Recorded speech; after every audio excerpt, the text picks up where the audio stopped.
나오세요! 새벽 2시 골목 끝에서 한 남자가 목이 터져라 외치고 있었습니다.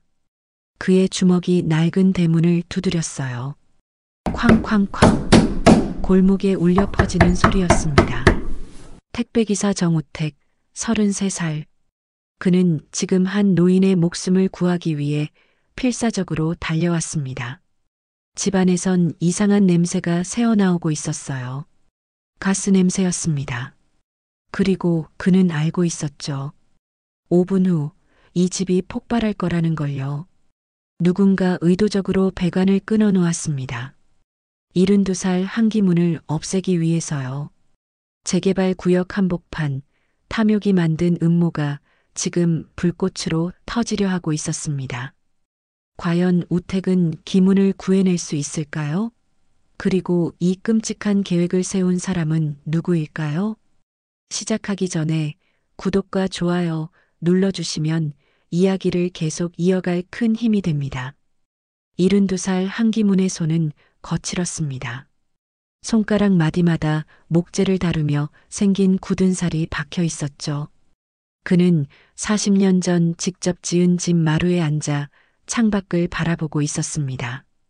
5월의 햇살이 마당을 비출 때 빨간 오토바이가 골목으로 들어왔어요. 우체부는 서류 봉투를 우편함에 꽂고 떠났습니다. 기문은 천천히 일어나 봉투를 꺼냈어요. 겉면엔 구청 도장이 찍혀 있었습니다. 재개발 예정지 통보서. 목소리가 떨렸어요. 거실로 돌아와 봉투를 뜯었습니다. 3장의 서류가 들어 있었죠. 2025년 7월 1일부로 재개발 예정지로 지정되었다는 내용이었어요. 2달밖에 남지 않았습니다. 기문은 천장을 바라봤습니다. 저 천장도 저 기둥도 모두 자신의 손으로 세운 것들이었죠. 아내가 살아있을 때 함께 지은 집이었습니다. 해가 기울 무렵 골목이 시끄러워졌어요. 이웃들이 똑같은 통보서를 받고 모여 항의하고 있었습니다. 기문은 조용히 창문을 닫고 휴대전화를 들었어요. 아들 도윤의 번호를 눌렀습니다. 네, 아버지. 도윤아, 오늘 구청에서 편지가 왔는데. 아, 재개발 통보서요? 저희도 알고 있어요. 기문은 놀랐습니다. 도윤의 목소리가 너무 담담했거든요. 너희가 알고 있었어? 네. 1달 전쯤 소식 들었어요. 저희 회사가 그쪽 개발 프로젝트 참여하거든요. 가슴이 철렁 내려앉았어요. 1달 전부터 알고 있었는데 말하지 않았다니. 이번 기회에 집 정리하시는 게 어때요? 보상금도 괜찮게 나온다던데. 기문은 입술을 깨물었습니다. 그래, 알았다. 전화를 끊고 한참을 멍하니 앉아 있었어요. 이틀 뒤 도윤과 며느리 다혜가 찾아왔습니다. 토요일 오후였어요. 다혜는 과일 바구니를 들고 환하게 웃었습니다. 아버님, 안녕하세요. 보상금이 꽤 나온다던데 좋은 아파트로 이사 가시면 어때요? 다혜가 부드럽게 말했습니다. 기문은 짧게 대답했어요. 나는 여기가 좋다. 아버님, 이 집 유지하시는 것도 힘드시잖아요. 혼자 사시기엔 너무 넓고. 도윤이 끼어들었습니다. 그리고 솔직히 말씀드리면 이 집 명의가 아버지 이름이라 처리가 좀 복잡해서요. 기문의 눈빛이 변했어요. 처리가 복잡하다는 게 무슨 뜻이냐? 보상금 받으실 때 서류 작업이 많다는 거죠. 명의자가 아버지시니까. 다혜가 재빨리 말했습니다. 기문은 그 문장 속 진짜 의미를 알아챘어요. 1시간쯤 머물다가 2 사람은 돌아갔습니다. 천천히 생각해 보세요. 저희는 아버님이 편하셨으면 좋겠어요. 그날 밤 기문은 잠을 이룰 수 없었습니다. 거실로 나와 벽을 따라 걸으며 벽면을 쓰다듬었어요. 그때 벽과 문틀 사이 좁은 틈에 무언가 끼어 있는 게 보였습니다. 종이 한 장이었어요. 전등을 켜고 펼쳐보니 철거 동의서였습니다. 서명란엔 한기문이라는 이름이 또박또박 적혀 있었고 도장이 찍혀 있었어요. 분명 자신의 이름이고 자신의 도장이었습니다. 그러나 김우는 이 서류에 서명한 적도 도장을 찍은 적도 없었어요. 누가 이걸? 손이 떨렸습니다. 서랍에서 자신의 도장을 꺼내 비교해 봤죠. 모양이 완벽하게 일치했어요. 누군가 자신의 도장을 몰래 가져가서 이 서류에 찍었다는 뜻이었습니다. 며칠 전 도윤과 다혜가 했던 말들이 떠올랐어요. 명의가 아버지라서 복잡하다. 처리가 어렵다. 설마. 김우는 고개를 저었습니다. 그러나 손에 들린 서류는 차갑고 단단한 증거였어요. 서류를 주머니에 넣고 침대로 돌아갔지만 잠은 오지 않았습니다. 집을 팔면 가족이 행복해질까? 아니면 내가 사라지는 걸까? 그 생각에 가슴 한쪽이 텅 빈 것처럼 허전해졌어요. 새벽 4시, 김우는 창가에 섰습니다. 동쪽 하늘이 희미하게 밝아오고 있었어요. 자신의 손을 내려다봤습니다. 주름지고 거칠지만 여전히 힘이 있었어요. 아니야. 아직은 아니야. 주먹을 쥐었습니다. 이 집을, 이 삶을 함부로 내주지 않겠다고 결심했어요. 누가 자신의 이름을 도용했는지 반드시 알아내겠다고요. 햇살이 마당을 비추기 시작했습니다. 새로운 날이 밝아오고 있었어요. 그러나 한기문의 마음속엔 어두운 그림자가 서서히 자리 잡고 있었습니다. 월요일 오전 10시, 도윤은 회사 책상 앞에 앉아 이메일을 열었습니다. 서구 재개발 구역 철거 일정표였어요. 화면에 주소와 날짜가 빽빽하게 적혀 있었습니다. 도윤은 스크롤을 내리다가 손을 멈췄어요. 12번째 줄에 익숙한 주소가 보였습니다. 서구 효자동 47-3번지. 철거 예정일 2025년 5월 28일. 오늘이 5월 19일이었어요. 9일밖에 남지 않았습니다. 통보서엔 7월이라고 적혀 있었는데 실제 철거는 한 달 이상 앞당겨져 있었어요. 이게 뭐야? 도윤은 조합 사무실로 가서 철거 동의서를 요청했습니다. 직원이 파일을 건넸어요. 첫 장을 펼치니 아버지 이름과 도장이 찍혀 있었습니다. 접수 날짜는 4월 15일이었죠. 그런데 접수인 란에 낯선 이름이 있었어요. 접수인 서다혜. 도윤의 심장이 크게 뛰었습니다.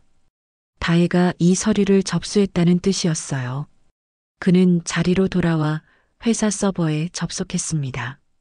보상금 분배 내역서를 열었어요. 1차 수령인 한기문, 2차 수령인 서다혜. 셀에 마우스를 올리자 메모창이 떴습니다. 비고 1차 수령인 사망 시 2차 수령인에게 자동 이체. 도윤의 등에 식은땀이 흘렀어요. 이건 불법이었습니다. 아버지가 살아계신데 이런 서류를 만들다니. 게다가 왜 아들인 자신이 아니라 며느리 이름일까요? 저녁 7시 도윤은 집으로 돌아왔습니다. 다혜가 저녁을 차려놓고 있었어요. 어서 와요. 피곤하죠? 도윤은 식탁에 앉았습니다. 목구멍으로 음식이 넘어가지 않았어요. 당신 아버지 집 철거 동의서 낸 거 알아? 다혜의 손이 잠깐 멈췄습니다. 그러나 곧 자연스럽게 웃으며 대답했어요. 아, 그거요? 아버님이 부탁하셔서 제가 대신 접수해드렸어요. 아버지가 부탁했어? 네. 거동이 불편하시니까요. 그럼 왜 나한텐 말 안 했어? 별일 아닌 것 같아서요. 그냥 서류 하나 제출하는 거였는걸요. 도윤의 목소리가 높아졌습니다. 별일 아니라고? 집을 파는데? 어차피 재개발되면 나가야 하잖아요. 보상금 수령인에 당신 이름 올린 것도 아버지가 부탁했어? 다혜의 얼굴이 순간 굳었습니다. 그러나 금방 미소를 되찾았어요. 아버님이 만약을 대비해서 그러셨대요. 혹시나 아프시면 제가 대신 처리하라고요. 그건 불법이야. 무슨 불법이에요? 아버님이 원하신 거잖아요. 다혜의 목소리가 날카로워졌습니다. 도윤은 자리에서 일어났어요. 나 내일 아버지 댁에 갈 거야. 왜요? 무슨 일 있어요? 직접 여쭤봐야 할 것 같아서. 도윤은 안방으로 들어가 문을 닫았습니다. 침대에 앉아 있는데 거실에서 다혜의 목소리가 들렸어요. 전화 통화하는 소리였습니다. 도윤은 조용히 문을 열고 귀를 기울였어요. 네, 조합장님. 예, 철거 일정 그대로 진행하시면 돼요. 주말이면 가능할 것 같아요. 도윤의 심장이 쿵쾅거렸습니다. 주말이면 닷새밖에 남지 않았어요. 제가 다 처리할게요.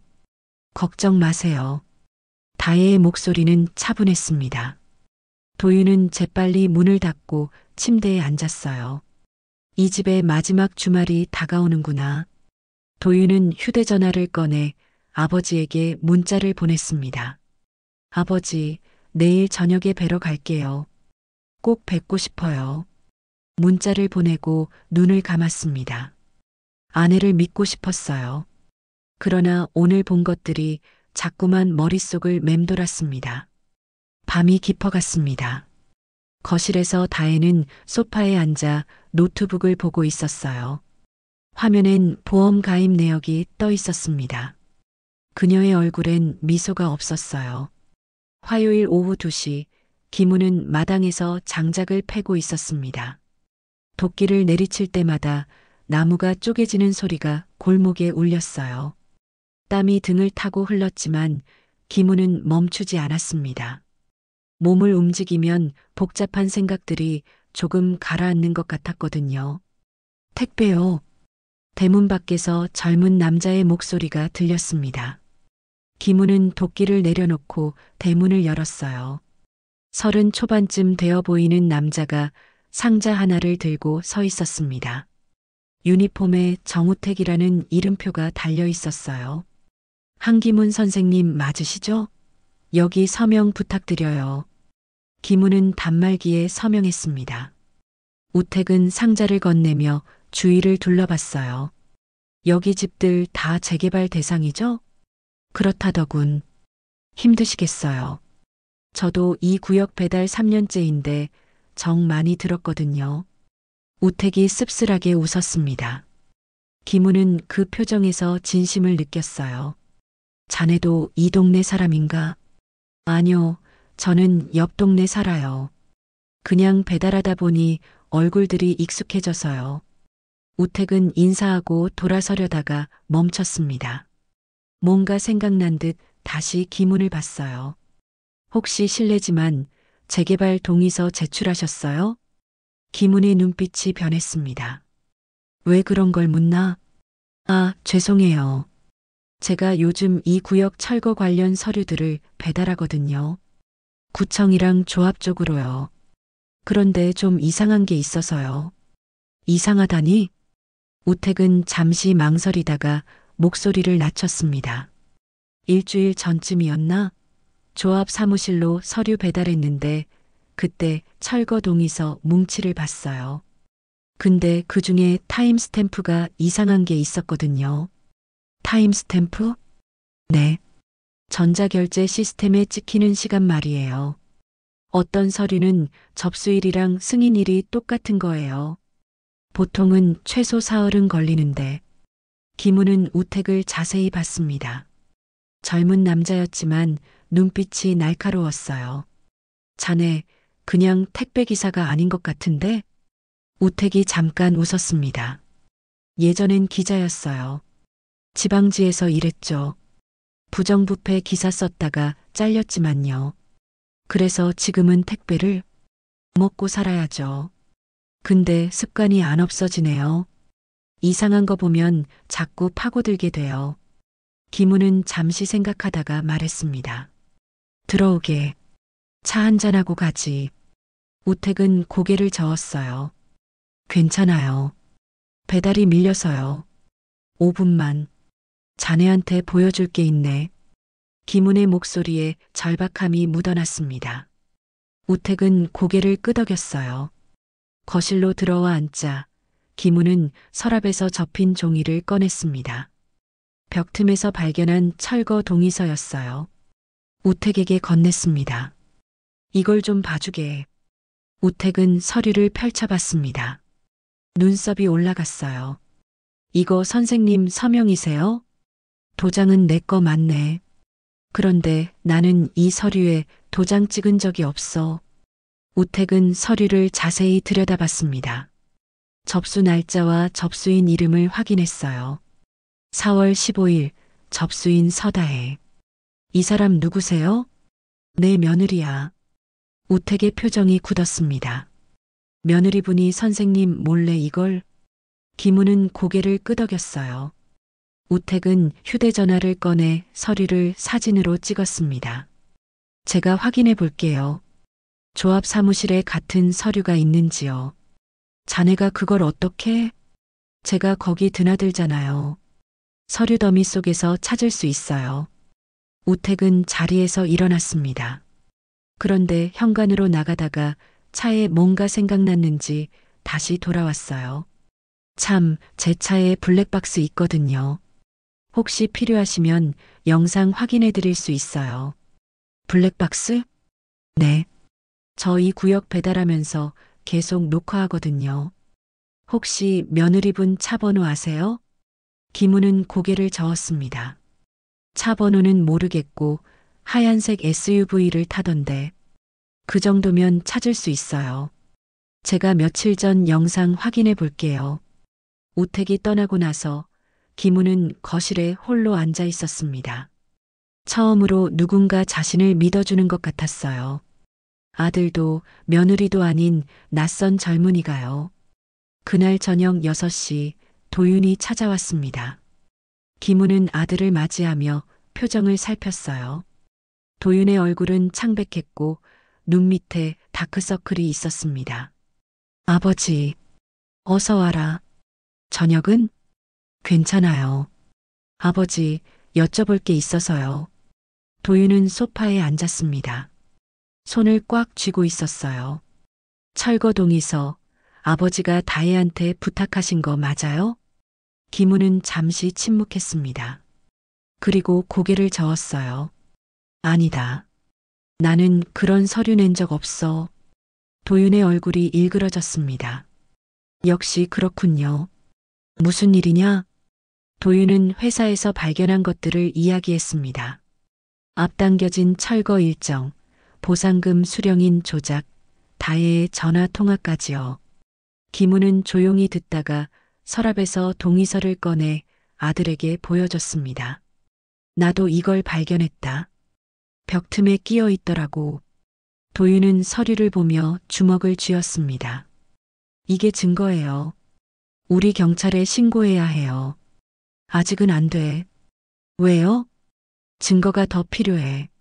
서류 하나만으로는 부족하단다. 게다가 다혜가 발뺌하면 끝이야.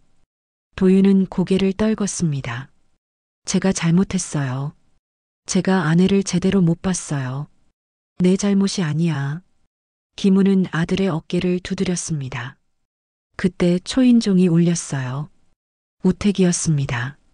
선생님 찾았어요. 우택은 들어와 노트북을 펼쳤습니다. 화면에 블랙박스 영상이 재생됐어요. 일주일 전 날짜였습니다.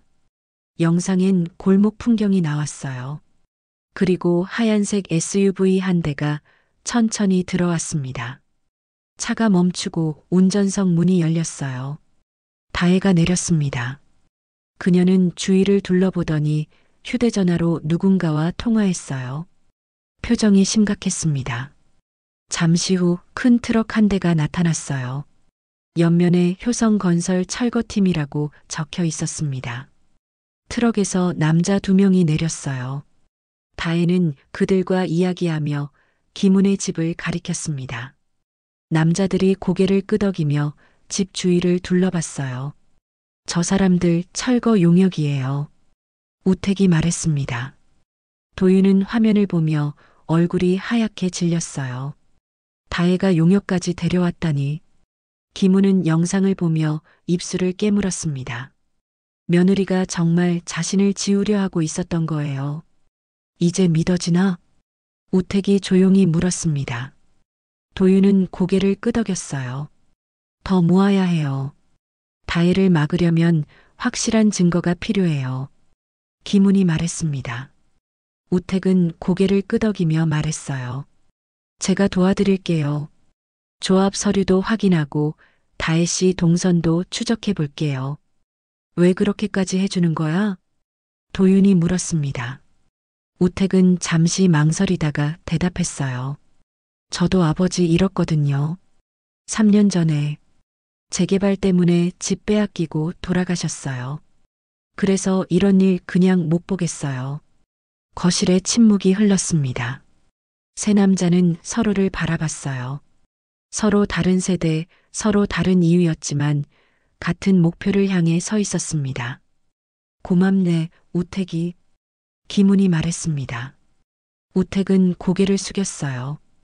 이 집 선생님이 지으셨다고 했죠? 제가 지켜드릴게요. 밤이 깊어갔습니다.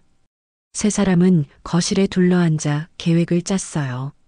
어떻게 증거를 모을 것인지, 언제 경찰에 신고할 것인지요. 창밖으론 바람이 불었고 나무 흔들리는 소리가 들렸습니다. 김훈은 생각했습니다. 이 집 내가 지었지. 그런데 이제는 이 아이들과 같이 지켜야겠구나. 새로운 연대의 싹이 자라고 있었습니다. 수요일 오전 11시 다혜가 김훈의 집을 찾아왔습니다. 손에는 서류 봉투와 과일 바구니를 들고 있었어요. 환한 미소를 지으며 현관으로 들어섰습니다. 아버님, 안녕하세요. 혼자 계셨어요? 그래, 어서 와라. 김훈은 침착하게 대답했습니다. 며느리의 얼굴을 보는 게 불편했지만 내색하지 않았어요. 다혜는 거실 탁자에 서류를 펼쳤습니다. 아버님, 좋은 소식이 있어요. 보험 상담사 친구가 있는데 아버님께 딱 맞는 상품을 찾았대요. 보험? 네. 건강보험이에요. 요즘 병원비 비싸잖아요. 이거 들어두시면 나중에 도움 되실 거예요. 다혜는 서류를 김훈 앞으로 밀었습니다. 김훈은 천천히 서류를 들여다봤어요. 첫 장에 생명보험 가입 신청서라고 적혀 있었습니다. 생명보험? 아, 건강보험에 생명보험이 같이 들어가 있어요. 요즘 패키지 상품이 그래요. 다혜의 설명은 유창했습니다. 김훈은 서류를 넘기며 수익자 란을 봤어요. 거기엔 한도윤이라고 적혀 있었습니다. 수익자가 도윤이로 되어 있네. 네. 아드님이 당연히 받으셔야죠. 김훈은 고개를 끄덕이는 척했습니다. 그러나 서류 맨 뒷장을 보는 순간 눈빛이 변했어요. 작은 글씨로 된 특약사항이 있었습니다. 실제 보험금 수령인 서다혜. 한도윤은 명의상 수익자로 등재됨. 김훈은 아무렇지 않은 척 서류를 덮었습니다. 생각 좀 해보고 결정할게. 아버님, 이거 기간 한정이에요. 오늘까지 가입하셔야 혜택 받으세요. 다혜의 목소리에 조급함이 묻어났습니다. 김훈은 고개를 저었어요. 그래도 급한 건 아니잖아. 도윤이랑 상의해보고. 아버님, 도윤 오빠도 찬성했어요. 제가 어제 말씀드렸거든요. 그래도 나는 좀 더 생각해 볼 거야. 김훈의 목소리가 단호했습니다. 다혜의 미소가 굳었어요. 그녀는 서류를 다시 챙기며 말했습니다. 그럼 이거 두고 갈게요. 내일까지만 생각해 보세요. 다혜가 떠나고 나서 김훈은 서류를 자세히 살펴봤습니다. 그리고 망치 자루로 서류 가장자리를 눌러 작은 흔적을 남겼어요. 나중에 이 서류가 바뀌었는지 확인할 수 있도록요. 우택에게 전화를 걸었습니다. 우택이 지금 올 수 있나? 30분 후 우택이 도착했습니다. 김훈은 서류를 보여줬어요. 이게 증거가 될 수 있을까? 우택은 서류를 꼼꼼히 읽었습니다. 특히 특약사항 부분을 여러 번 봤어요. 이거 완전히 사기예요. 명의는 도윤 씨인데 실제 수령인은 다혜 씨라니. 서명하지 않으면 되지 않나? 문제는 도장이에요. 다혜 씨가 선생님 도장 갖고 있잖아요. 몰래 찍을 수 있어요. 김은의 얼굴이 굳었습니다. 그럼 어떻게 하지? 일단 사진으로 남겨두세요. 그리고 도장은 다른 곳에 숨기세요. 우택이 서류를 촬영했습니다. 그때 우택의 휴대전화로 알림이 왔어요. 메시지를 확인하더니 표정이 어두워졌습니다. 뭔가 조합 사무실에서 문자가 왔어요. 내일 효자동 현장 점검 나온대요.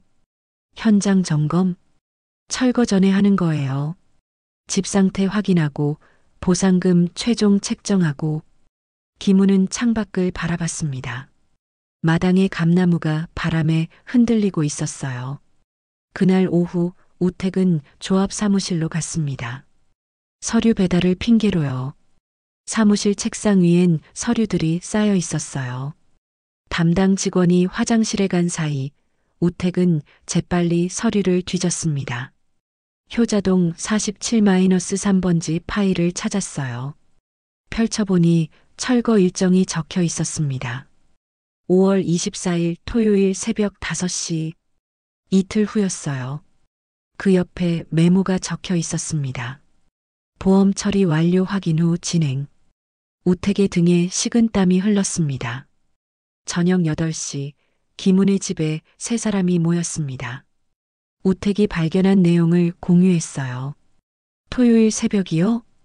도윤이 놀라며 물었습니다. 네. 그리고 보험 처리 완료되면 진행한대요. 이게 무슨 뜻인지 아시죠? 김우는 고개를 끄덕였습니다. 다혜가 보험금을 노리고 있다는 거겠지. 정확해요. 철거 사고로 위장할 생각인 것 같아요. 도윤은 주먹을 쥐었습니다. 이제 경찰에 신고해야 해요. 아직이야. 김훈이 말했습니다. 증거가 더 필요해. 다혜가 직접 말하는 걸 녹음해야 해. 어떻게요? 내일 다혜가 다시 올 거야. 보험 서류 때문에. 그때 녹음기를 설치하자. 우택이 가방에서 작은 기기를 꺼냈습니다. 이거 쓰세요. 무선 송신기예요. 제 휴대전화로 실시간 전송돼요. 자네, 이런 것도 갖고 있나? 기자 시절에 쓰던 거예요. 세 사람은 거실 곳곳에 송신기를 설치했습니다. 화분 뒤, 시계 안쪽, 액자 틈새요. 우택이 테스트를 하니 선명하게 소리가 잡혔습니다. 내일 다혜 씨가 오면 선생님이 보험 가입 동의하는 척 하세요. 그럼 본색을 드러낼 거예요. 목요일 오후 2시 다혜가 다시 찾아왔습니다. 이번엔 보험 상담사까지 데려왔어요. 40대 중반 여자였습니다. 아버님 결정하셨어요? 다혜가 환하게 웃으며 물었습니다. 김우는 고개를 끄덕였어요. 응, 가입할게. 다혜의 눈이 반짝였습니다. 정말요? 잘 결정하셨어요. 상담사가 서류를 꺼냈습니다. 김우는 천천히 서명했어요. 그런데 도장을 찍으려는 순간 말했습니다. 근데 수익자가 도윤이 맞지? 네, 당연하죠. 다혜가 재빨리 대답했습니다. 김우는 서류를 다시 들여다봤어요. 여기 작은 글씨로 뭐라고 적혀 있던데. 아, 그건 특약이에요. 별거 아니에요. 그래도 읽어봐야지. 김훈이 특약 부분을 소리내어 읽기 시작했습니다. 다혜의 얼굴이 굳었어요. 아버님, 그냥 형식적인 거예요. 실제 수령인이 너로 되어 있는데 형식이라고? 김훈의 목소리가 차가워졌습니다. 다혜는 잠깐 당황했지만 곧 미소를 되찾았어요. 아버님이 원하셨잖아요. 제가 처리하라고. 내가 언제 그랬나? 아버님, 치매 오시는 거 아니에요? 다혜의 말투가 변했습니다. 김우는 조용히 그녀를 바라봤어요. 밖에 주차된 차 안에서 우택과 도윤이 실시간 음성을 듣고 있었습니다. 도윤의 얼굴은 창백했어요. 이게 진짜 내 아내 목소리 맞나요? 우택은 아무 말 없이 녹음 버튼을 눌렀습니다. 모든 대화가 저장되고 있었어요. 금요일 밤 김우는 잠들지 않았습니다. 침대에 누워 천장을 바라보고 있었어요. 시계는 자정을 넘기고 있었습니다. 우택은 골목 끝 차 안에서 블랙박스 화면을 보며 대기하고 있었어요. 새벽 1시 골목이 조용했습니다. 가로등 불빛만이 어둠을 밝히고 있었어요. 그때 우택의 휴대전화가 진동했습니다. 움직임 감지 알림이었어요. 뭔가 와. 우택이 화면을 확대했습니다. 골목 입구에 검은색 승합차 한 대가 전조등을 끈 채 천천히 들어오고 있었어요. 승합차가 김은의 집 앞에 멈췄습니다. 문이 열리고 남자 3명이 내렸어요. 모두 검은 옷을 입고 있었습니다. 그중 한 명이 집 뒤편으로 사라졌어요. 가스 배관 쪽이야. 우택의 손이 떨렸습니다. 그는 차 문을 조용히 열고 밖으로 나왔어요. 골목 그늘에 몸을 숨기며 집 쪽으로 다가갔습니다. 남자들이 뒷마당에서 무언가 작업하고 있었어요. 공구 소리가 희미하게 들렸습니다. 한 남자가 말했어요. 배관 열었어. 5분 후에 점화. 알았어. 빨리 나가자. 남자들이 담장을 넘어 골목으로 나왔습니다. 승합차에 올라타고 천천히 사라졌어요. 우택은 심장이 터질 것 같았습니다. 5분밖에 없어요. 그는 골목을 박차고 뛰었습니다. 운동화가 바닥을 박차며 소리를 냈어요.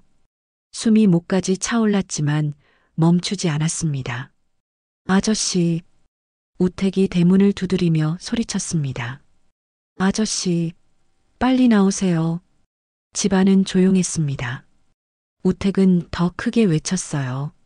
아저씨, 위험해요. 빨리 도망치세요. 목소리가 골목에 울려 퍼졌습니다. 이웃집 불이 켜지기 시작했어요. 김우는 침대에서 일어났습니다. 누군가 자신을 부르는 소리가 들렸거든요. 거실로 나오는 순간 가스 냄새를 맡았어요. 이게 뭐야? 냄새가 점점 강해졌습니다. 김우는 재빨리 현관으로 달려갔어요. 우택이? 대문 밖에서 우택의 목소리가 들렸습니다. 아저씨, 빨리 나오세요. 폭발해요.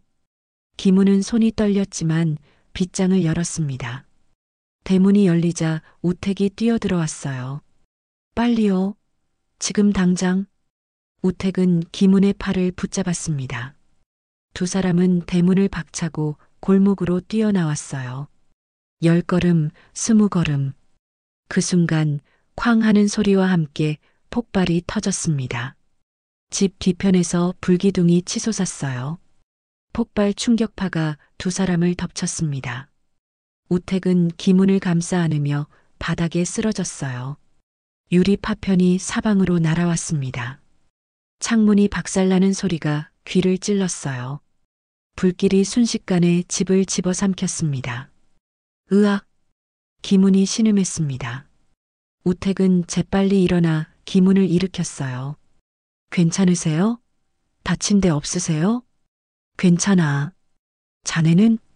저도 괜찮아요. 두 사람은 골목 끝으로 물러났습니다. 뒤를 돌아보니 집이 불길에 휩싸여 있었어요. 이웃들이 하나둘 나오기 시작했습니다. 비명소리가 여기저기서 터져 나왔어요. 불이야. 119 불러. 우택은 휴대전화를 꺼내 신고했습니다. 효자동 47-3번지 가스 폭발이요. 빨리 와주세요. 김우는 자신의 집이 타는 걸 바라봤습니다. 40년을 함께한 집이었어요. 아내와 지은 집, 아들을 키운 집. 눈물이 흘렀습니다. 우택이 김은의 어깨를 잡았습니다. 살아계셔서 다행이에요. 자네가 아니었으면. 김은의 목소리가 떨렸어요. 내가 죽을 뻔했어. 아저씨를 지켜드릴게요. 우택이 단호하게 말했습니다. 그때 골목 끝에서 엔진 소리가 들렸어요. 하얀색 SUV 한 대가 서 있었습니다. 운전석에 누군가 앉아 불타는 집을 바라보고 있었어요. 가로등 불빛에 비친 얼굴, 서다혜였습니다. 그녀는 창문을 통해 집을 관찰하고 있었어요. 표정이 없었습니다. 그저 조용히 지켜볼 뿐이었죠. 우택과 다혜의 눈이 마주쳤습니다. 다혜는 잠깐 멈칫했어요. 그리고 재빨리 차를 후진시켜 골목을 빠져나갔습니다. 우택은 휴대전화로 그 장면을 촬영했습니다. 차 번호판까지 선명하게 찍혔어요. 그녀의 손목 시계가 가로등 불빛에 번쩍이는 순간까지요. 소방차 사이렌 소리가 가까워졌습니다. 빨간 불빛이 골목을 밝혔어요. 소방관들이 뛰어내려 호스를 펼쳤습니다. 경찰차도 도착했어요. 경찰관이 다가왔습니다. 어떻게 된 겁니까? 가스 폭발이요. 경찰관이 메모하며 말했습니다. 일단 가스 사고로 보이네요. 김우는 조용히 경찰관을 바라봤습니다. 그리고 작게 중얼거렸어요. 사고가 아니야. 누군가 나를 죽이려 했어.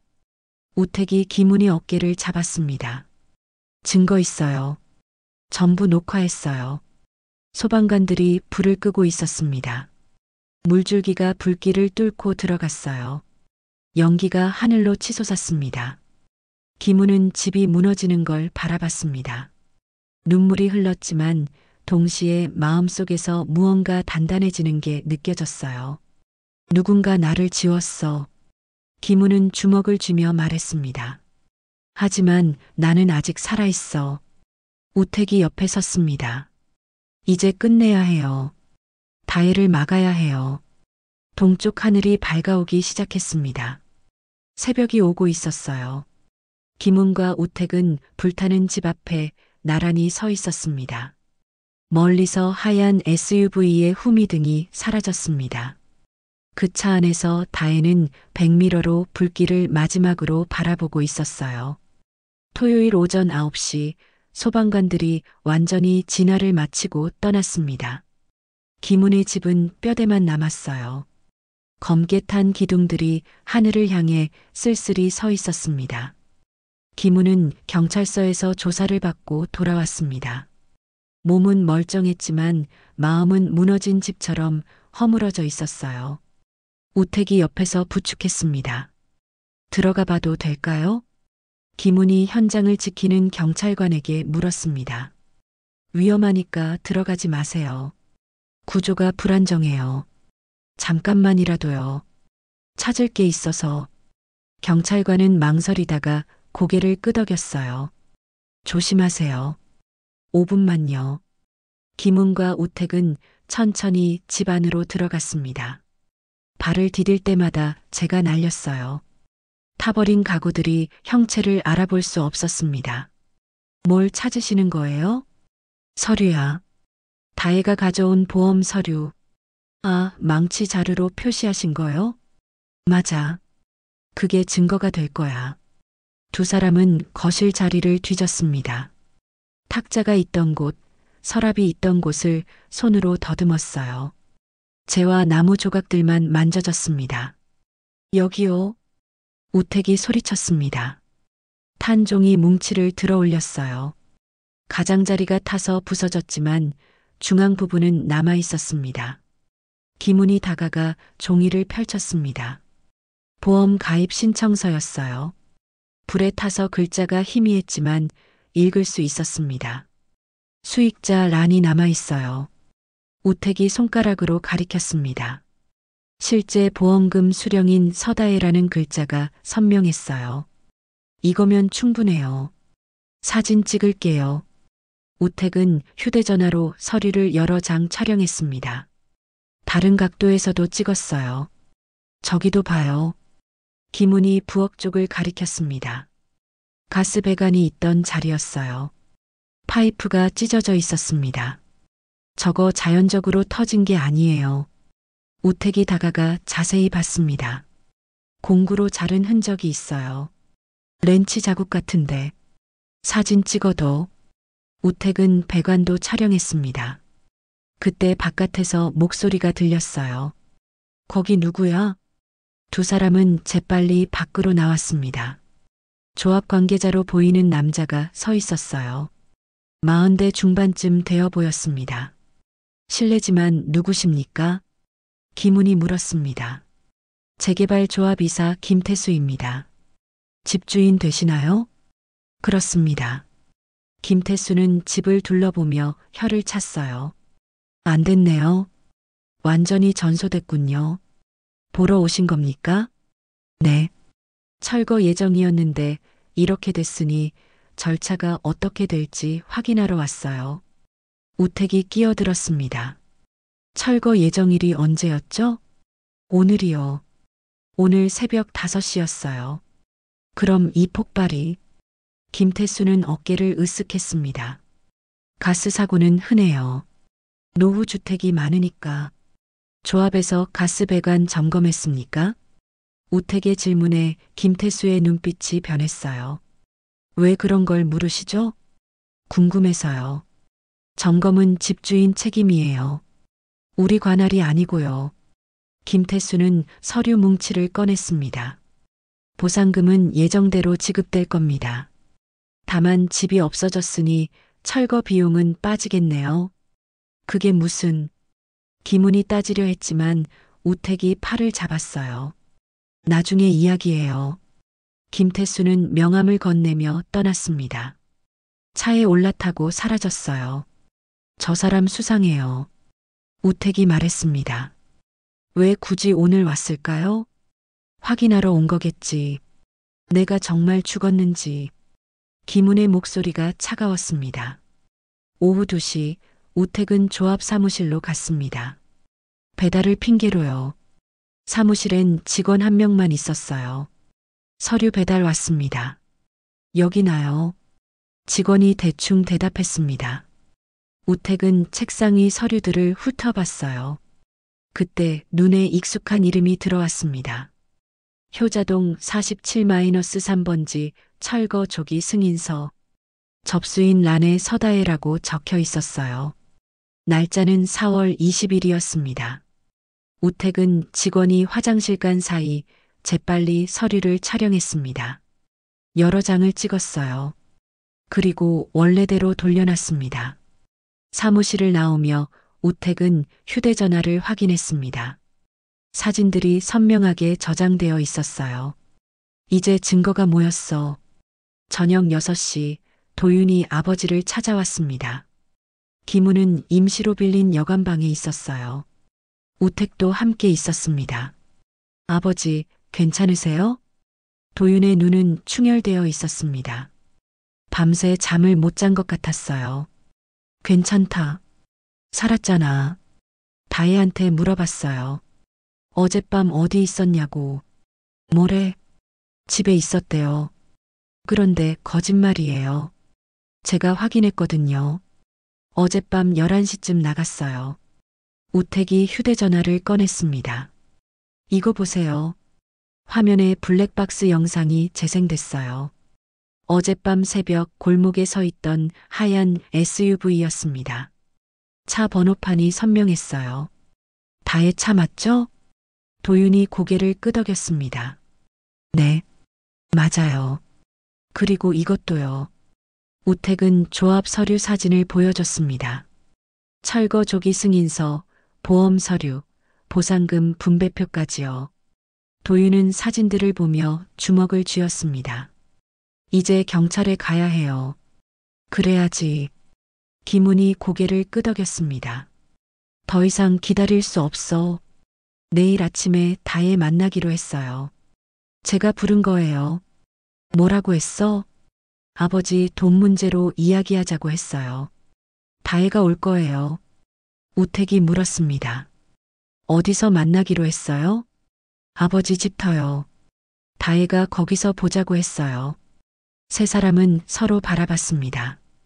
김훈이 입을 열었어요. 내일 결판을 내자. 경찰도 부르고 녹음도 하고 다혜가 직접 자백하게 만들자. 위험하지 않을까요? 위험해도 해야 해. 이대로는 끝나지 않아. 밤이 깊어갔습니다. 세 사람은 내일의 계획을 짰어요. 누가 어디에 숨을 것인지, 언제 경찰을 부를 것인지요. 창밖으로 별이 보였습니다. 김우는 하늘을 올려다봤어요. 여보, 내가 이 집을 지킬게. 작게 중얼거렸습니다. 아내에게 하는 말이었어요. 우택이 옆에 앉았습니다. 내일 끝낼 수 있어요. 고맙다, 우택아. 자네가 아니었으면 저야말로 아저씨 덕분에 제 아버지 원한을 풀 수 있을 것 같아요. 두 사람은 악수했습니다. 도윤도 합류했어요. 세 남자의 손이 포개졌습니다. 내일은 진실이 이긴다. 김훈이 말했습니다. 세 사람은 고개를 끄덕였어요. 일요일 오전 10시 다혜가 김훈에게 전화를 걸었습니다. 아버님, 괜찮으세요? 어제 일 듣고 깜짝 놀랐어요. 목소리는 부드러웠습니다. 걱정하는 며느리의 톤이었어요. 괜찮아. 다행히 살았지. 병원은 가보셨어요? 검사 받으셔야 해요. 병원? 네. 연기 많이 마셨잖아요. 폐 검사라도 받으셔야죠. 김우는 잠시 침묵했습니다. 우택이 옆에서 고개를 끄덕이며 엄지를 치켜 세웠어요. 그래, 그러는 게 좋겠구나. 제가 모시러 갈게요. 1시쯤 어때요? 좋아. 어디서 만날까? 집터에서 봐요. 거기서 차 타고 병원 가요. 전화가 끊어졌습니다. 김우는 우택을 봤어요. 시작됐어. 녹음기 다 설치했어요. 제 차에서 실시간으로 들을게요. 우택은 김훈의 옷깃에 작은 단추 모양 녹음기를 달았습니다. 이거 누르면 경찰에 신호 가요. 위험하면 바로 누르세요. 알았어. 오후 1시 김훈은 집터에 서 있었습니다. 검게 탄 기둥들이 그림자를 들이우고 있었어요. 우택은 골목 끝 차 안에 숨어 있었고 도윤은 맞은편 빈집에 숨었습니다. 하얀 SUV가 천천히 들어왔습니다. 차가 멈추고 다혜가 내렸어요. 얼굴엔 환한 미소가 있었습니다. 아버님, 많이 놀라셨죠? 그래. 죽을 뻔했어. 다혜는 김훈에게 다가왔습니다. 괜찮으세요? 얼굴이 안 좋아 보이시는데. 당연하지. 집이 다 타버렸는데. 속상하시겠어요. 평생 사신 집인데. 다혜의 목소리는 진심처럼 들렸습니다. 그러나 눈빛은 차가웠어요. 병원 가시죠. 차 타세요. 잠깐만. 김훈이 차 문을 잡았습니다. 너한테 물어볼 게 있어. 뭔데요? 보험 서류 말이야. 내가 서명 안 했는데 어떻게 처리됐어? 다혜의 미소가 잠깐 굳었습니다. 아버님, 서명하셨잖아요. 그날 제가 드렸을 때. 아니야. 나는 안 했어. 거절했지. 기억이 안 나시나 봐요. 다혜가 한숨을 쉬었습니다. 아버님, 요즘 깜빡깜빡 하시는 것 같아요. 그래서 병원 가자는 거예요. 내가 치매 걸렸다는 거야?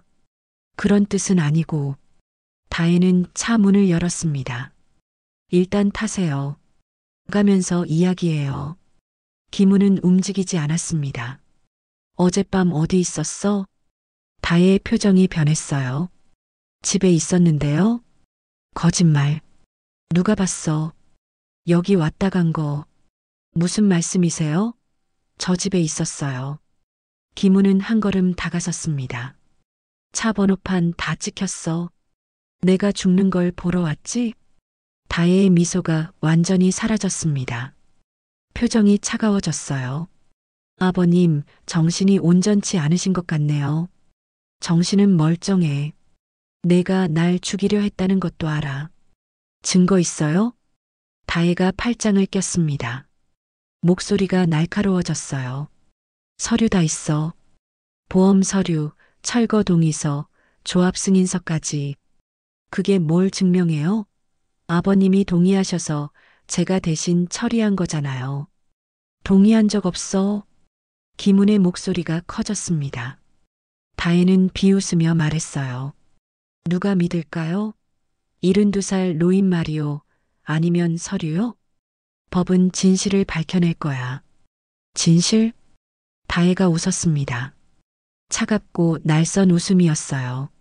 아버님, 현실을 보세요. 집도 없어졌고 증거도 다 탔고 이제 아버님은 혼자예요. 혼자가 아니야. 도윤 오빠요? 그 사람 제 편이에요. 그 사람도 결국 돈이 필요하거든요. 그 순간 빈집에서 도윤이 뛰어나왔습니다. 그만해 여보. 다혜는 깜짝 놀라 뒤를 돌아봤어요. 도윤이 다가오고 있었습니다. 당신 여기 왜? 다 들었어. 전부 다. 도윤의 목소리가 떨렸습니다. 어떻게 그럴 수 있어? 아버지를? 다혜는 잠깐 당황했지만 곧 침착해졌어요. 오빠, 오해예요. 제가 설명할게요. 설명은 필요 없어. 경찰한테 해. 도윤이 휴대전화를 꺼냈습니다. 다혜의 얼굴이 굳었어요.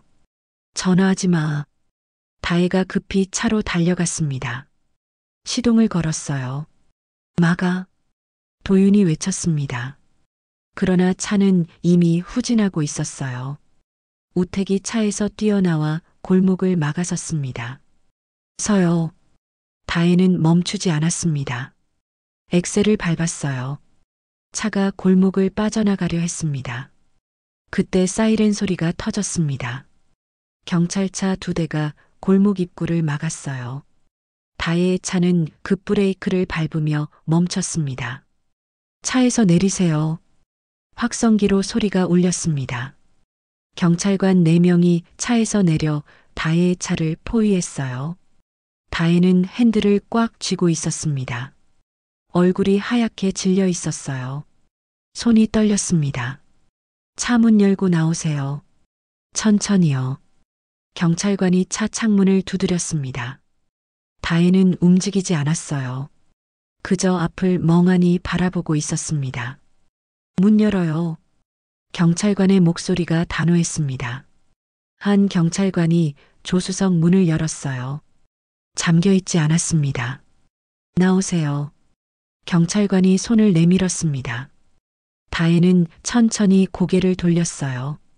그녀의 눈에 눈물이 고여 있었습니다. 저는 그냥 목소리가 떨렸어요. 다혜는 차에서 내렸습니다. 다리에 힘이 없는지 비틀거렸어요. 경찰관이 부축했습니다. 서다혜 씨 맞습니까? 네. 살인미수 및 사기 혐의로 체포합니다. 묵비권을 행사할 수 있고 경찰관이 수갑을 꺼냈습니다. 찰칵 소리와 함께 다혜의 손목에 채워졌어요. 다혜는 고개를 들어 기문을 봤습니다. 눈빛이 텅 비어 있었어요. 아버님, 할 말 있어? 기문이 조용히 물었습니다. 다혜는 입술을 깨물었어요. 미안해요. 정말 미안해요. 목소리가 작았습니다. 그러나 진심인지 거짓인지 알 수 없었어요.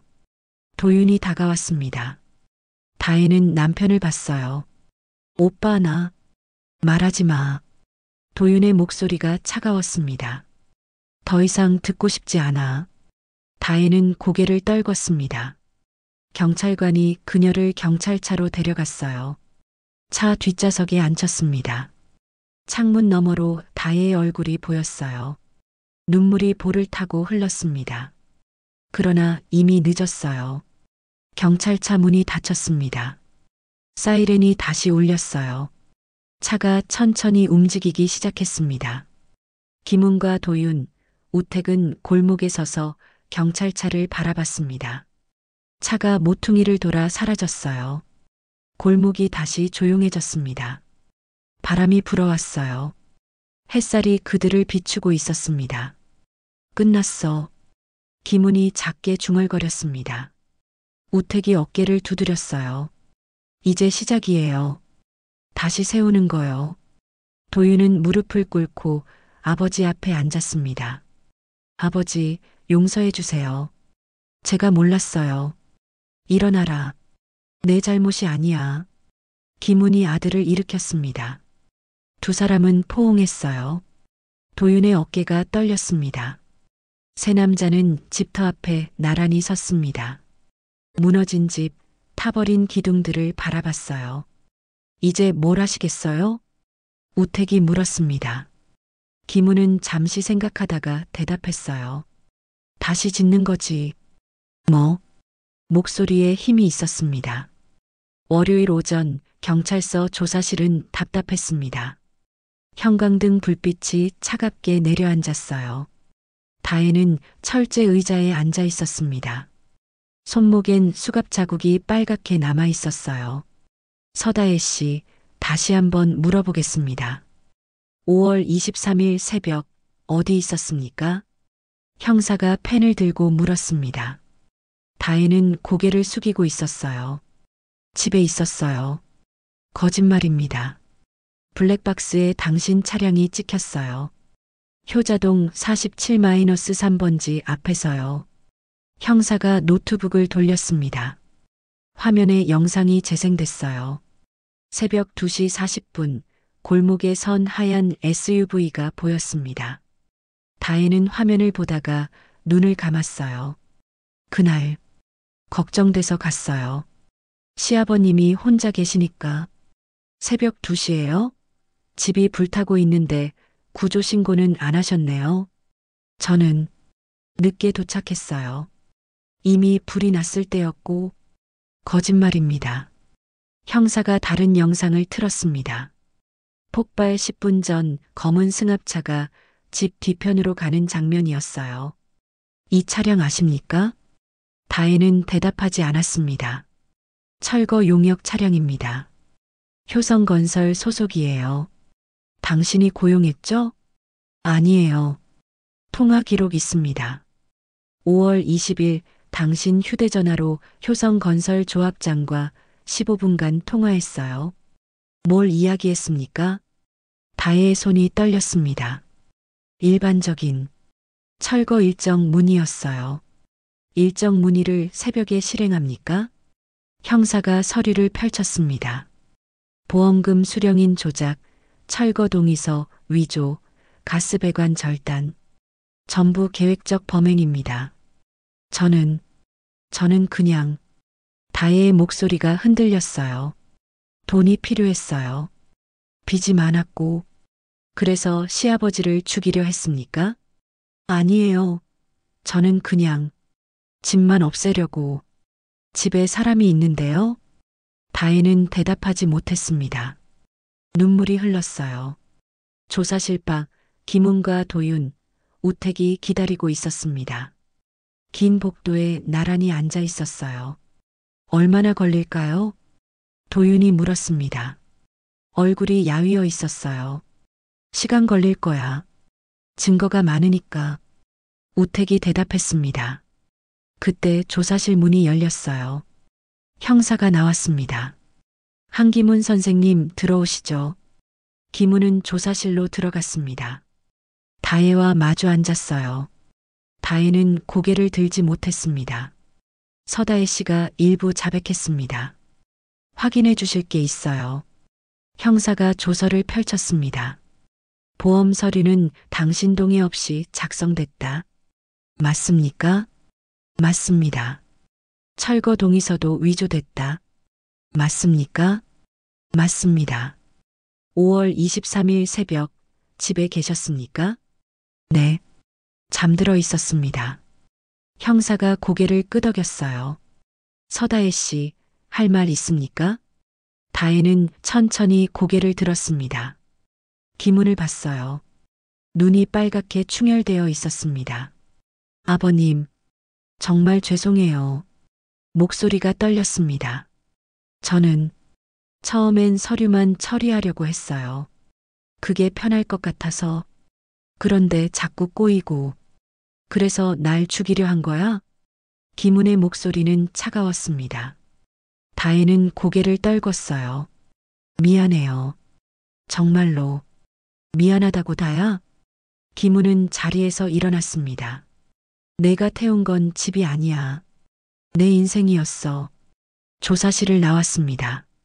복도에서 도윤이 기다리고 있었어요. 아버지, 가자. 세 사람은 경찰서를 나왔습니다. 햇살이 눈부셨어요. 다음 날 사건은 뉴스에 보도됐습니다. 지역 방송이었어요. 재개발 구역에서 발생한 방화 사건, 며느리가 시아버지 살해 시도, 앵커의 목소리가 또박또박 이어졌습니다. 서모 씨는 보험금과 보상금을 노리고 시아버지 집에 불을 질렀습니다. 다행히 이웃의 신고로 피해자는 무사했습니다. 이웃들이 김운의 임시 거처로 찾아왔습니다. 박 씨 아저씨가 먼저 왔어요. 김운 씨, 정말 끔찍한 일 겪으셨소. 괜찮습니다. 우리도 조심해야겠어요. 재개발 때문에 이런 일이. 다른 이웃들도 고개를 끄덕였어요. 모두 불안한 표정이었습니다. 우리 재개발 조합 조사 받는다던데요? 네. 경찰이 압수수색 나갔대요. 재개발 조합 사무실은 난리였습니다. 경찰들이 서류를 박스에 담고 있었어요. 조합장 김태수는 조사를 받고 있었습니다. 철거 조기 승인 누가 결정했습니까? 그건 서류가 들어와서 서다혜 씨가 뇌물을 줬다는 증언이 있는데요. 김태수는 말을 잇지 못했습니다. 이마에 땀이 맺혔어요. 조합 운영 관련 횡령 혐의도 조사 중입니다. 협조하시죠. 일주일 후 재개발 조합은 해체됐습니다. 구청 공고문이 붙었어요. 효자동 재개발 사업, 전면 재검토, 주민 의견 수렴 후 재추진 예정. 이웃들은 환호했습니다. 급하게 쫓겨나지 않아도 됐으니까요. 김우는 집터를 정리하고 있었습니다. 우택과 도윤이 함께였어요. 타버린 나무 조각들을 치우고 있었습니다. 아버지, 이제 어떻게 하실 거예요? 도윤이 물었습니다. 김우는 잠시 생각했어요. 다시 지을 거야. 천천히. 저도 도울게요. 나도요. 우택이 웃으며 말했습니다. 김우는 고개를 끄덕였어요. 그날 저녁 세 사람은 집터에 앉아 막걸리를 마셨습니다. 종이컵에 따라 마셨어요. 아저씨, 건강하세요. 우택이 잔을 들었습니다. 김운도 잔을 들었어요. 자네들 덕분에 살았어. 고맙다. 저야말로 배웠어요. 정의가 이기는 걸. 도윤도 잔을 들었습니다. 아버지, 앞으로 제가 잘할게요. 알았어. 세 잔이 부딪혔습니다. 딸깍 소리가 났어요. 달이 떠올랐습니다. 집터를 밝게 비췄어요. 타버린 기둥들이 달빛 아래 서 있었습니다. 김우는 하늘을 올려다봤습니다. 여보, 봤지? 이겼어. 작게 중얼거렸습니다. 바람이 불어왔어요. 감나무 잎이 흔들렸습니다. 이제 다시 시작이야. 김우는 잔을 비우고 일어났습니다. 손으로 기둥을 만졌어요. 거칠지만 단단했습니다. 이 기둥만큼은 살아남았어. 여기서부터 다시 세우는 거야. 도윤과 우택이 옆에 섰습니다. 세 사람은 기둥을 바라봤어요. 불은 다 태웠지만 김운이 말했습니다. 사람의 손은 아직 살아있어. 석 달이 흘렀습니다. 여름이 지나고 가을이 왔어요. 효자동 골목엔 낙엽이 쌓이기 시작했습니다. 재판은 빠르게 진행됐어요. 증거가 명확했으니까요. 9월 15일 선고 공판이 열렸습니다. 법정은 조용했습니다. 다혜는 피고인석에 앉아 있었어요. 얼굴이 많이 야위었습니다. 석 달 전 그 밝은 미소는 어디에도 없었어요. 피고인 서다혜. 판사가 말했습니다. 다혜는 일어났어요. 다리가 떨렸습니다. 살인미수, 사문서 위조, 사기, 방화 혐의 모두 유죄로 인정합니다. 징역 7년을 선고합니다. 판사의 목소리가 법정에 울렸습니다. 방청석에서 한숨소리가 들렸어요. 다혜는 고개를 떨궜습니다. 눈물이 떨어졌어요. 교도관이 다가와 손목에 수갑을 채웠습니다. 항소하시겠습니까? 변호사가 물었습니다. 다혜는 고개를 저었어요. 아니요. 받아들일게요. 김우는 방청석에 앉아 그 장면을 지켜봤습니다. 옆엔 우택이 있었어요. 도윤은 오지 않았습니다. 다혜가 법정을 나가기 전 잠깐 김훈을 돌아봤어요. 눈빛이 마주쳤습니다. 다혜의 입술이 움직였어요. 소리는 들리지 않았지만 알 수 있었습니다. 미안해요. 김훈은 아무 반응도 하지 않았습니다. 그저 조용히 바라볼 뿐이었어요. 법정을 나오며 우택이 물었습니다. 어떠세요? 후련하다기보단 허전하네. 당연하죠. 가족이었는데. 김우는 고개를 끄덕였어요. 재개발 조합장 김태수도 기소됐습니다. 횡령과 뇌물수수 혐의였어요. 조합은 새 임원진으로 교체됐고 투명하게 운영되기 시작했습니다. 효자동 재개발은 정상적으로 진행됐어요. 이번엔 주민들과 제대로 협의했습니다. 보상금도 공정하게 책정됐어요. 김훈에게도 통지서가 왔습니다. 보상금은 30억 원이었어요. 집과 땅을 합친 금액이었습니다. 이 돈으로 어디 가서 새로 시작하세요. 조합 직원이 말했습니다. 김훈은 서류를 받아들었어요. 도윤은 회사를 그만뒀습니다. 재개발 프로젝트에 관여했던 게 마음에 걸렸거든요. 사직서를 내고 나왔어요. 이제 뭐 할 거냐? 김훈이 물었습니다. 도윤은 아버지 앞에 앉아 대답했어요. 아버지 일 배우고 싶어요. 목공이요. 너? 네. 손으로 뭔가 만드는 게 의미 있을 것 같아서요. 김우는 잠시 아들을 바라봤습니다. 45살이 되도록 회사만 다니던 아들이었어요. 이제야 다른 길을 찾는 것 같았습니다. 힘들 텐데. 괜찮아요. 배우고 싶어요. 김우는 고개를 끄덕였어요. 그래. 가르쳐주지. 집터는 조금씩 정리되고 있었습니다. 김훈과 도윤, 우택이 함께 작업했어요. 타버린 잔해를 치우고 마지막 정리를 했습니다. 아버지, 보상금 받으면 어디 가실 거예요? 도윤이 물었습니다. 김훈은 잠시 생각했어요. 옆 동네에 땅 하나 받았어. 거기 가서 다시 지을 거야. 새로요? 응. 이번엔 작게. 공방 겸 집으로. 도윤이 삽으로 잔해를 치웠습니다. 땀이 얼굴을 타고 흘렀어요. 손에 물집이 잡혔습니다. 아파? 김훈이 물었습니다. 도윤은 고개를 저었어요. 괜찮아요. 이 정도는 처음엔 다 그래. 익숙해지면 괜찮아. 부자는 함께 마지막 정리를 했습니다. 해가 기울어 갈 때까지요. 우택은 새 직장을 구했습니다. 시민감시단체였어요. 부정부패를 감시하고 고발하는 곳이었습니다. 기자 시절 하던 일이네요. 우택이 웃으며 말했습니다. 김우는 악수하며 축하했어요. 잘 됐다. 자네한테 맞는 일이야. 아저씨 덕분이에요. 이 사건 통해서 다시 용기를 얻었어요. 아니야. 자네 실력이지. 우택은 주말마다 집터에 왔습니다. 김훈과 도윤을 도왔어요. 세 사람은 함께 마지막 작업을 했습니다. 시간이 흘렀습니다. 가을이 깊어졌어요. 감나무에 감이 주렁주렁 열렸습니다. 어느 날 김훈은 감나무 아래 서 있었습니다. 감 하나를 따서 들여다봤어요. 빨갛게 익었습니다. 여보, 올해도 감이 잘 열렸어. 중얼거렸습니다. 아내에게 하는 말이었어요. 우리 이사가 새 곳에서 다시 시작해. 도윤이가 도와주고 있어. 좋은 청년도 한 명 알게 됐고 바람이 불어왔습니다. 낙엽이 떨어졌어요. 힘들었어. 정말 힘들었어. 그런데 이겼어.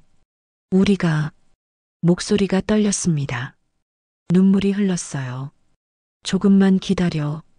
새 집 지으면 당신 사진 거실에 걸을게. 도윤이 다가왔습니다. 아버지. 응. 이거 보세요.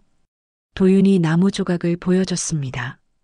대패질로 매끈하게 다듬은 판자였어요. 내가 만든 거예요. 어때요? 김우는 판자를 만져봤습니다. 손끝으로 느껴지는 나무의 결이 부드러웠어요. 잘했어. 많이 늘었구나. 아버지가 잘 가르쳐 주셔서요. 부자는 웃었습니다. 오랜만에 나누는 진심 어린 웃음이었어요. 집은 천천히 철거되고 있었습니다. 남은 기둥들이 하나씩 정리됐어요. 매일 조금씩 비워지는 모습이 씁쓸했습니다. 이웃들이 찾아왔습니다. 김은 씨, 보상금 잘 받으셨어? 네. 공정하게 나왔어요. 우리도 다들 받았소. 이제 뿔뿔이 흩어지겠구만. 어쩔 수 없죠. 그래도 새로 시작할 수 있으니 다행이에요. 사람들은 고개를 끄덕이며 아쉬워했어요. 어느 저녁 세 사람은 옛 집터에 마지막으로 앉아 있었습니다. 이제 며칠 후면 완전히 철거될 예정이었어요. 아저씨, 새 집 어디 지으세요? 우택이 물었습니다. 김우는 멀리를 가리켰어요. 저 건너편 동네. 조용한 곳이야. 거기도 좋겠네요. 응. 새로 시작하는 거지 뭐. 도윤이 말했습니다. 저는 여기서 아버지랑 같이 일할래요. 너? 네. 이 일이 좋아요. 손으로 뭔가 만드는 게. 김우는 아들의 어깨를 두드렸습니다. 고맙다. 별이 떠올랐습니다. 가을 하늘에 별이 많았어요. 세 사람은 나란히 앉아 하늘을 봤습니다. 불은 집을 태웠지만 김훈이 작게 말했습니다. 우리의 의지는 태우지 못했어요. 우택이 대답했습니다. 맞아. 그래서 다시 시작하는 거야. 바람이 불어왔습니다. 감나무가 흔들렸어요. 곧 사라질 집터에서 세 남자는 밤하늘을 바라봤습니다. 반년이 지났습니다. 봄이 다시 왔어요. 효자동 옛터엔 높은 아파트가 올라가고 있었습니다. 크레인이 하늘을 찌를 듯 서 있었어요. 김우는 그곳에서 3km 떨어진 동네에 있었습니다. 조용한 주택가였어요.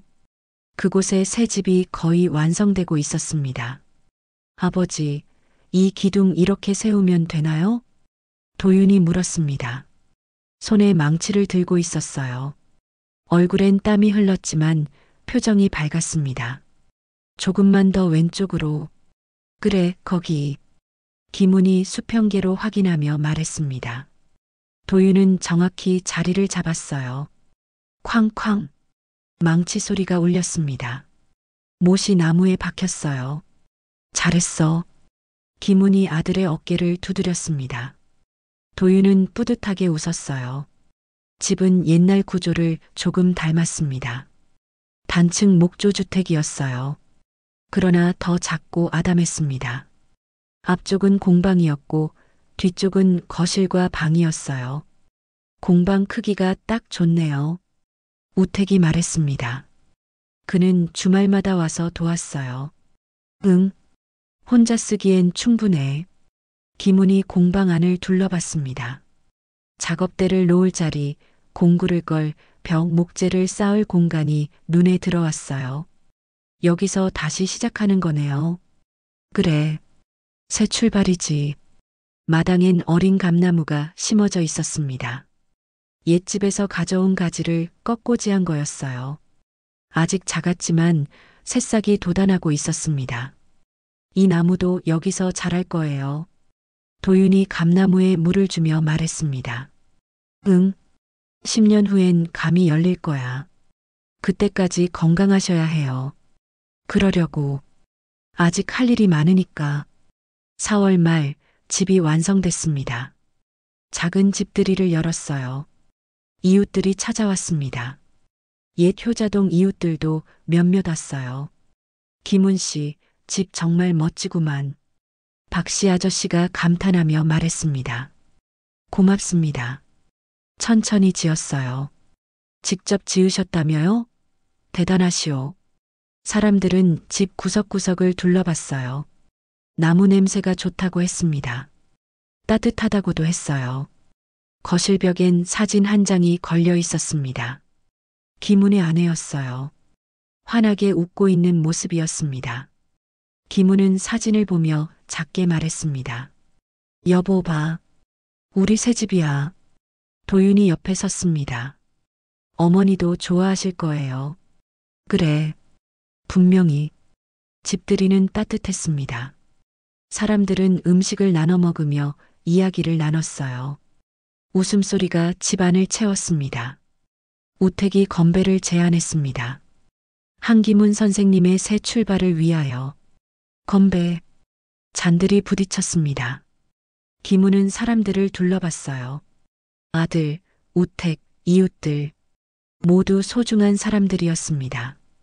저녁이 되자 사람들이 하나둘 돌아갔습니다. 마지막까지 남은 건 도윤과 우택이었어요. 아버지, 내일부터 공방 문 여시죠? 그래야지. 손님들이 기다리고 있어. 간판은 뭐라고 다실 거예요? 우택이 물었습니다. 기문은 잠시 생각했어요. 한기문 목공방. 다시 세우다. 좋네요. 딱 맞는 이름이에요. 다음 날 아침 간판이 달렸습니다. 나무로 만든 간판이었어요. 기문이 직접 글씨를 새겼습니다. 한기문 목공방 마이너스 다시 세우다. 햇살이 간판을 비쳤어요. 글씨가 반짝였습니다. 첫 손님이 왔습니다. 중년 여자였어요. 혹시 책장 맞춤 제작 되나요?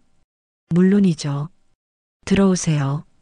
기문은 손님을 공방으로 안내했습니다. 작업대엔 연필과 종이가 놓여 있었어요. 어떤 책장을 원하세요? 아이방에 놓을 건데 튼튼하고 예쁘면 좋겠어요. 알겠습니다. 설계도 그려드릴게요. 기문은 종이에 그림을 그리기 시작했습니다. 손이 익숙하게 움직였어요.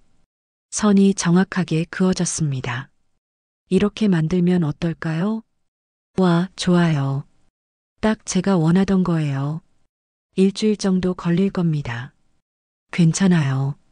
기다릴게요. 손님이 돌아가고 나서 기문은 작업대에 앉았습니다. 나무 판자를 꺼내 대패질을 시작했어요. 쓱싹 쓱싹 나무 가루가 날렸습니다. 나무 냄새가 코를 찔렀어요. 이 냄새야. 이거지. 기문은 웃으며 일했습니다. 점심 무렵 도윤이 왔습니다. 도시락을 들고 있었어요. 아버지, 식사하세요. 고맙다. 부자는 마당에 앉아 밥을 먹었습니다. 햇살이 따뜻했어요. 아버지, 저 이제 제법하죠? 도윤이 물었습니다. 기문은 고개를 끄덕였어요. 많이 늘었어. 이제 혼자서도 할 수 있겠구나. 다 아버지가 잘 가르쳐 주셔서요. 앞으로도 열심히 해라. 손으로 만드는 일은 보람 있어. 네. 알았어요. 도윤은 자신의 손을 내려다봤습니다. 거칠어진 손이었어요. 굳은 살이 생겼고 물집 자국도 있었습니다. 그러나 자랑스러웠어요. 오후엔 우택이 들렀습니다. 커피를 들고 왔어요. 아저씨, 일 잘 되세요? 응. 벌써 주문이 2건이나 들어왔어. 대박이네요. 자네는 요즘 어때? 바빠요. 고발할 게 많아서요. 우택은 웃었습니다. 그래도 보람 있어요. 정의를 지키는 일이니까. 자네 아버지도 자랑스러워 하실 거야. 그랬으면 좋겠어요. 두 사람은 벤치에 앉아 커피를 마셨습니다. 마당의 감나무가 바람에 흔들렸어요. 저 나무 잘 크네요. 응. 뿌리를 잘 내렸어. 우리도 뿌리 내렸네요. 새 땅에. 기문은 고개를 끄덕였습니다. 해가 저물었습니다. 기문은 공방 문을 닫고 거실로 들어갔어요. 벽에 걸린 아내 사진 앞에 섰습니다. 여보, 첫날 잘 끝났어. 손님도 왔고 도윤이도 잘하고 있고 사진 속 아내는 웃고 있었습니다. 힘들었지? 그래도 이겼어. 우리가. 기문은 사진을 쓰다듬었습니다. 이제 여기서 잘 살아볼게. 약속해. 밤이 되었습니다. 김우는 마루에 앉아 별을 봤어요. 봄밤의 별은 밝았습니다. 감나무 옆에 작은 표지판이 보였어요. 도윤이 세워놓은 거였습니다. 희망나무 마이너스 2025년 봄. 김우는 웃었습니다. 손자가 태어나면 이 나무 아래서 놀게 하리라 생각했어요. 그 아이에게 이야기해주고 싶었습니다. 우리가 어떻게 이겼는지, 불이 모든 걸 태웠지만 우리는 다시 일어났다고. 바람이 불어왔습니다. 따뜻한 봄바람이었어요. 김우는 자신의 손을 펼쳤습니다. 72살의 손이었지만 여전히 힘이 있었어요. 불은 다 태웠지만 작게 중얼거렸습니다. 사람의 손은 아직 살아있지. 그는 주먹을 쥐었습니다. 그리고 다시 펼쳤어요. 내일 또 이 손으로 무언가를 만들 것입니다. 새로운 가구를, 새로운 삶을, 새로운 희망을. 달이 떠올랐습니다. 새 집을 환하게 비췄어요. 김우는 거실로 들어가 불을 껐습니다. 잠자리에 누우며 생각했습니다. 내일은 또 어떤 손님이 올까? 기대되었습니다. 새로운 시작이 설레었어요. 창밖으로 감나무가 보였습니다. 어린 나무였지만 꿋꿋하게 서 있었어요. 바람에 흔들렸지만 꺾이지 않았습니다. 우리처럼. 김우는 눈을 감았습니다. 편안한 잠이 찾아왔어요. 새벽 새소리가 들렸습니다. 봄이 완전히 왔습니다. 한기문의 새 집에서 연기가 피어올랐습니다. 아침을 준비하는 연기였어요. 따뜻하고 평화로운 연기였습니다. 불타는 구역은 이제 없습니다. 대신 다시 세워진 희망이 있었어요.